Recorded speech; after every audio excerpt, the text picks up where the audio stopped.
ուրիշ բան երբ քո գլխի մեջ է, ուրիշ բան երբ որ դու արդեն շարժի մեջ ես։ Իսկ փորձում ես տանը այդ ամեն ինչը բարձրաձայն չէ։ Երբեք։ Ես նույնիսկ եղել է դեպք, որ ընթացքում հասկացել եմ, որ այն ինչ ես մտածում էի 5 վայրկյան առաջ ակտուալ չի այլևս, որովհետև ես այդ կերպարը շորերի մեջ եմ, ես այդ տեքստը ասում եմ, հասկանում եմ, որ չէ, ակտուալ չի։ Ինչ հետաքրքիր է։ Հա, որովհետև որ բնական չի, օրգանիկ չի։ Ինքը չի։ Ինքը չի։ Շատ կոպիտ է այդ, չէ, ինքը չի, այս կերպարը ունի անուն, ազգանուն, դիրք, նստելու ձև։ Եթե դու այդ ամենը չես ստեղծում, այսինքն ինձ համար շատ անհասկանալի է, երբ դու չունես քո հետևում կերպարի կենսագրություն։ Ինքը ով է։ Եթե դու նայում ես ֆիլմը ու դու չես հիշում հետո մի 2-3 րոպեում ինքը չտպավորվեց քո մեջ, մի քանի ինֆորմացիա չունես, ուրեմն չստացված կերպար է դա։ Այսինքն դու լցնում ես ժամանակ, պատկեր եւ ժամանակ։ Ինձ համար դա խայտարակություն է, եթե ես գնամ ու չկարողանամ գոնե ինչ-որ մի բանով տպավորվել։ Ոչ թե որովհետեւ ես ինչ-որ մանիա վիլիչա ունեմ, չէ, որովհետեւ դա իմ մասնակցությունն է։ Ես կերպար եմ ստեղծում։ Ես ունեմ լիքը կերպարներ ստեղծած, որոնք ինձ այնց առանձին ապրում են։ Մառան իր առանձին կյանքով ապրող կերպար է։ Մարդիկ գիտեն, որ այդ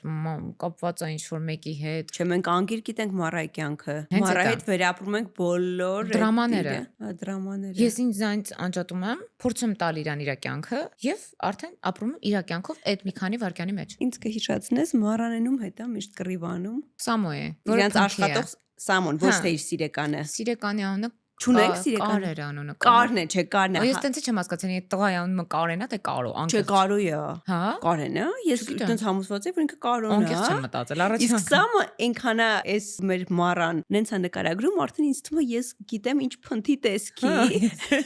Այդ խիշ Սամին արդեն տենց պատկերացնում ենք բաց։ Մի անգամ մի խայտարակ բաներ եղել, ուրեմն Միկիներ ինձ գրել Լանա ջան, դադարեցրեք ձեր վիդեոները, որովհետև իմ անունը Մարայա է, ամուսնուս անունը Սամոյ, ինձ ասում է Կարո ով է։